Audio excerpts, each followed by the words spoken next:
Okay. Today is Friday. Gagawin namin yung ano tawag dyan? Yung countertop.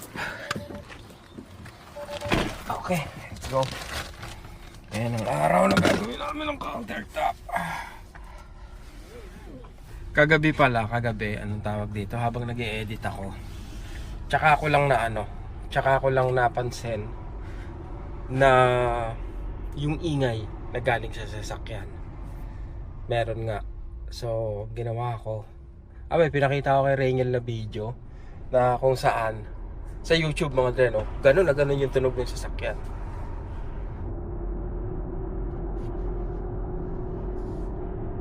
Parang nasa likod na. Pero ang lakas na yung tunog na. Parang nasa likod na, no?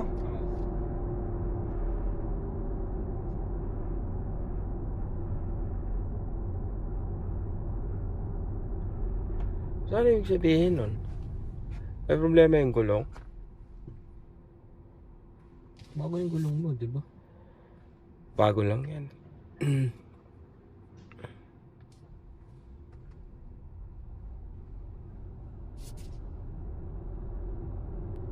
Ba't yung iba may lumiliko dito bigla? Saan? Dito pa ganun.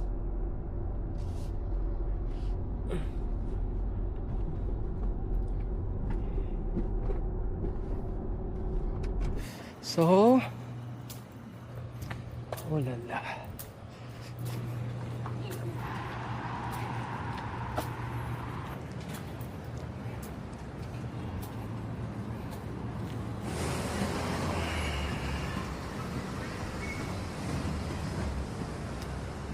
Yan o.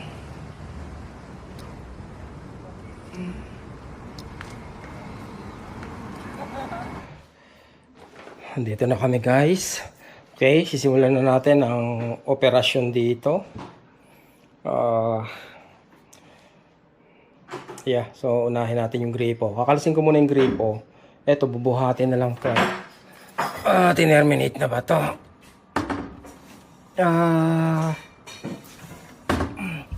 Pina-terminate ko to eh.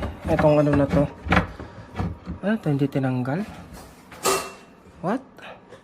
Anong ginawa nila rito? Pero dapat tanggalin to. Anyway, simulan na namin mga dreno. Unahin ko na tong gripo. Tanggalin.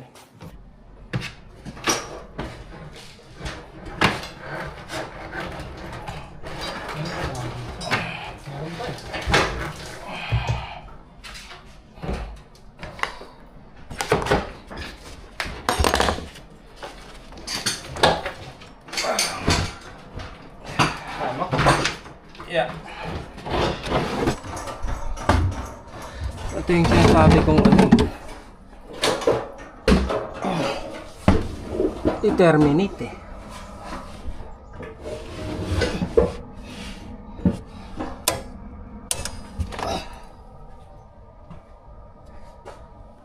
Pasaway.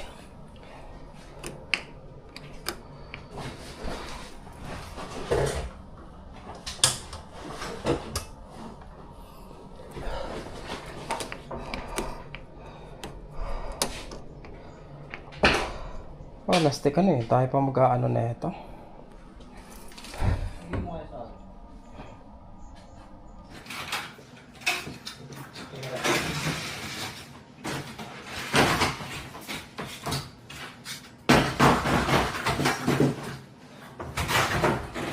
Ito, paano ito rin. Nakasalisin mo ito rin. Is ko na itong ano. Hilahan mo pa. Matama ito eh.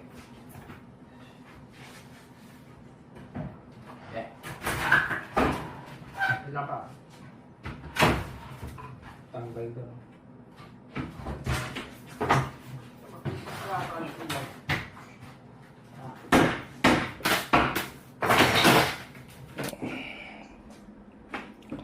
Ulala. Yes sir. Nagpunta kami sa Home Depot kasi yung linya ng connection, pinaano yun eh. Sabi ko sa may-ari, ipa-terminate yung linya nung isang nung isang kalan. Hindi tinerminate, nandun pa. Kaya ngayon, nagpunta kami Home Depot, bumili ako ng pliers, bumili ako ng electrical tape, bumili na rin ako ng mga kulang naming gamit. Baka mag-collapse tong itong cabinet nila. Baka mag-collapse So, tanggalin muna natin to. Ito mga connection na to, mga dre, no? Ito. Plastic na yan, no? Okay.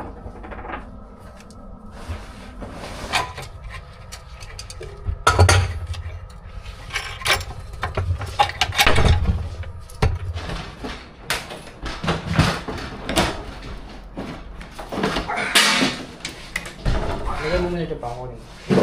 Yan, sabi lang. Okay.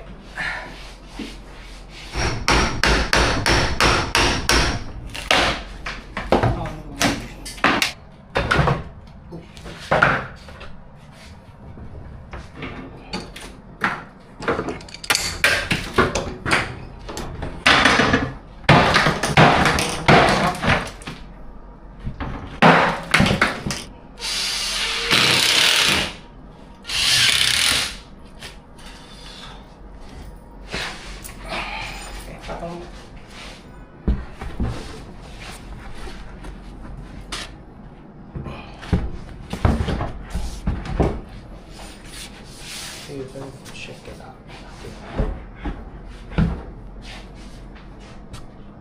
Ang laki.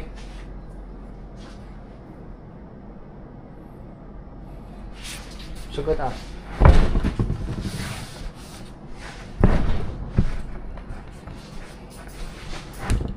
Ay, wait lang. Ganito mo.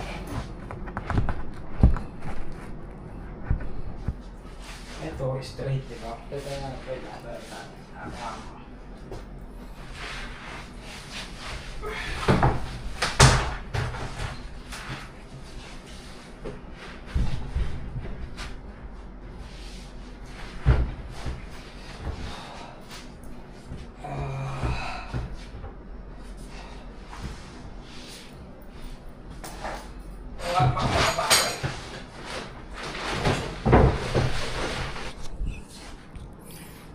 $200 na mali.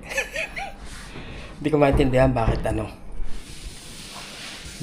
kinapos. Gumawa ako ng jig, sinukatan ko pa hanggang sa dulo. Pagdating ng actual na sukat, mali pa rin. Diba? Dikit ba yan dyan? So, plastic. Tapos lagyan natin yung sa gitna dito. Hindi naman madali.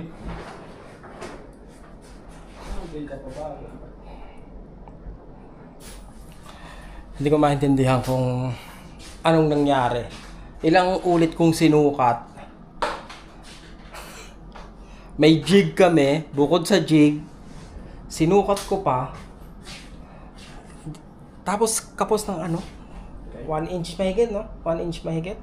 Dalawang side. Yung angle pa hindi mo ano nangyari? Siguro dahil pati yung angulo. Dahil yung sa stove, syempre nakaangat yun, di ba? Dahil nakaangat yung hindi stove. siya flat, di ba? Yung sinukat Ay, ba't dito sa kabila? Hindi, yung Sa lababo? Oo, sa lababo. Ay, katwiran tayo, no? $200 na pagkakamali yun. Dalawa bibili natin? Wala naman tayong choice, eh. Baka pwede isa lang. Baligtaran natin yung isa. Hindi, ano natin? No, dalawa talaga. Hindi. Ito nga, ito Rain.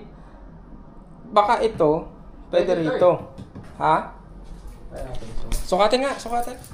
Sinukat uli namin yung mga countertop.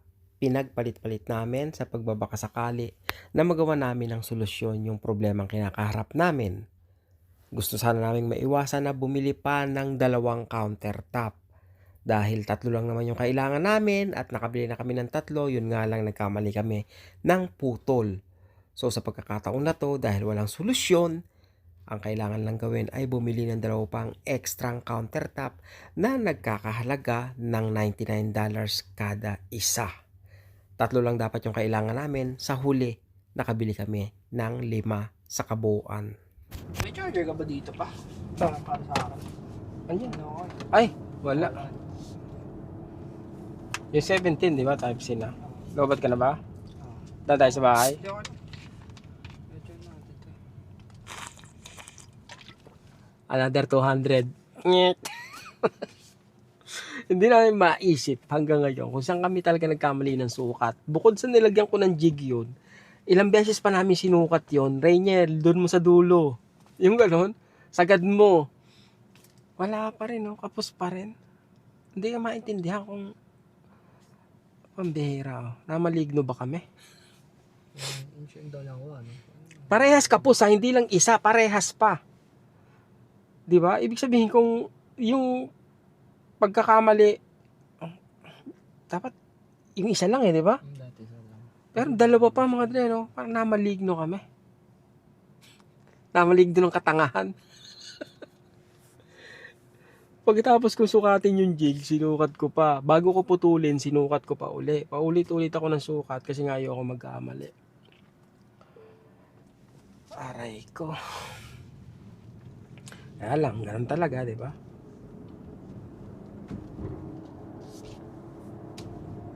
Lakas, no? Parang parang digas na sasakyan. Papagawa ko na to sa sa weekend. Sakit pakinggan, no? Nakakaawa yung sasakyan, pakinggan. Wala. Patulong tayo. Hanapin mo na lang dyan, Rain. Yung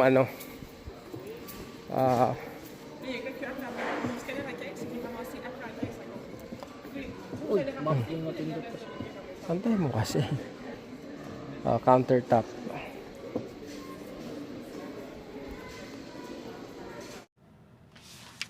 Kita ba? Nakabili na ako, mga dreno. O nga pala, di ba una nagpunta kami dito sa IKEA Cavendish. Malapit lang sa amin yon mga dreno. Walang stock doon. Kung orderin ko, tapos i-deliver, magre-replenish sila sa sa Sabado, sa Linggo pa. Hindi na uubra. So, nagtanong ako pinakamalapit na pinakamalapit na IKEA after nun is dito na mga dreno, Boscherville. Ang layo pala. 38 kilometers, tas sobrang traffic pa.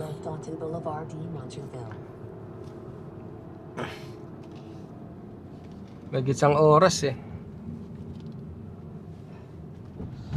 Mahigit isang oras. 200 meters, turn right to take the QC20 west ramp toward QC25 north, Montreal. Now turn right to take the QC20 west ramp. May problema nga yung ko mga dre. Ngayon ko mas napakaramdaman yung problema. Parang nandito sa kaliwang bearing. Kasi kahit umaandar ako, yung slight lang na parang pipihit ko ng konti, mas nararamdaman ko na sa steering wheel kumpara pagpakanan yung pihit ko. So I think hopefully tama mga dreno, kasi nga bumili na ako ng bearing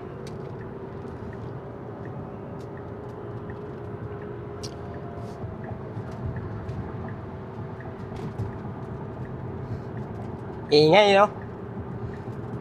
Naalala ko mga dreno, naalala ko nung I think papunta pa lang ako ng Chicago nung nag cross country ako, papunta pa lang ako ng Chicago. Naririnig ko na tong ingay na to. May nakapansin din sa video ko na sabi niya may problema nga raw yung wheel bearing. So sa akin naman, sabi ko parang baka ngayon ko lang nabigyang attention ba kaya mas narinig ko. Tapos yun nga, hanggang ngayon, 'di ba? Parang lumalakas ba siya? I think so. Pakunti-kunti lumalakas. So kaya mas mas naging aware ako. Ngayon, talagang pansin mga dreno. Iba yung tunog Parang yung gas car ang tunog pag umaarangkada. Ganon.